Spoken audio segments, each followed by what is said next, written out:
I think it's up to the leaders in communities to bring people together and sort of have their own coalitions or their own collectives where they do things together and choose to do things together, and then the spaces can sort of organically but intentionally sort of grow and exist. I think that there's groups of people doing really awesome things with their own individual worlds. Some work to be done to bring some of that together, and so that there could be more of these opportunities to be around lots of different folks who identify as all of the LGBTQ. And it's not just pride, it's not just out at pride and being drunk or being as gay as you want to be, but in sober, everyday, let's have like some snacks and chill and just talk type of conversations. I think there can be just a lot of growth and a lot that people can learn from that. Or I think the conversations are so basic. I think it's more of so I do work at Affinity, and I love Affinity. And back in the day, and I mean like 10 years ago or so, we used to do things called fishbowl discussions. And they're just so great. And folks know what those are. People just put their comments or their questions in a bowl, and you just answer them, and you just talk about them. And I think that there's something organic about that works. And I think that there's something about setting ground rules, of course, and all that good stuff. But I think people just don't get a chance to talk very often.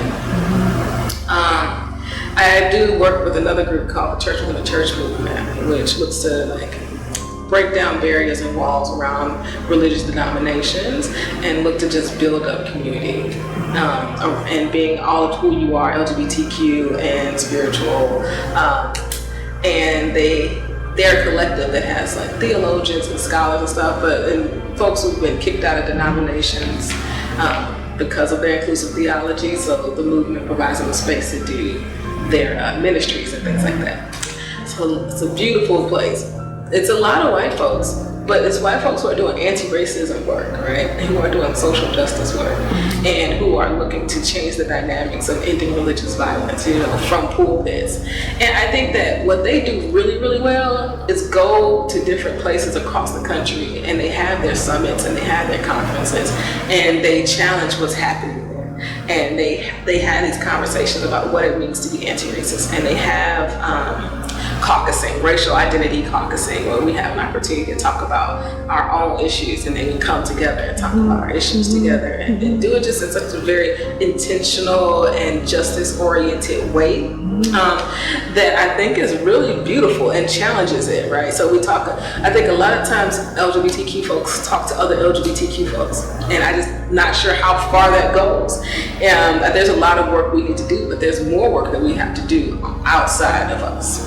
And the movement, Church Within the Church, they do that so well, in traveling to places where it's not an urban place, it's a rural place that doesn't even know the language around LGBTQ. But let's talk about that, and let's talk about what your religion means and what it says, and let's talk about how we are treating people and how we need to change how we're treating people here. And they just do it in a really intentional and beautiful way. And I've learned so much from that collective group of people. And I think that we can do more of that in our own communities. So, and I think that there's times for various forms of activism to come into play. I think there's times to shut down the streets. I think that there's times to be at a board table, sitting around a table with other organizations and political leaders. I think there's times to write blogs. I think there's times to do podcasts. I think there's times for all different types of activism. There's times to also just give people grace and understanding, and knowing that there's probably 3 sides to any given story. And I just try to do that in my everyday living. And I think that stems from my own upbringing and my own perceptions before I came out to my family about how they would react, right? That they wouldn't love me anymore, that they would reject me, that their religious upbringings would hinder them from seeing me or wanting to be in my life, right? But so much of that was dispelled. So much of that wasn't true. That in my everyday living, I just do my best to give people grace and give people an opportunity and try to tell people where I'm at and where my social location tells me this is what this situation looks like to me. I think it's important for us to show grace and have the opportunity to see people's perspectives and understand people's social location and learn behavior. It would help us to all go a little bit further. Yeah, it's about equity. What I define as being equal may be different than what you define as being equal, but there can be some equity across all of this where we all feel that our needs are being met.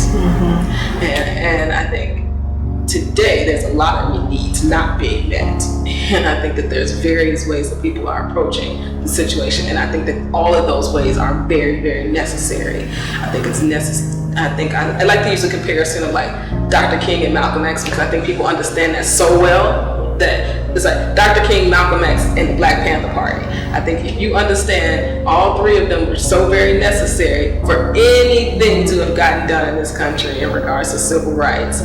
Once you understand that, then I think you can understand how everything else, moves forward.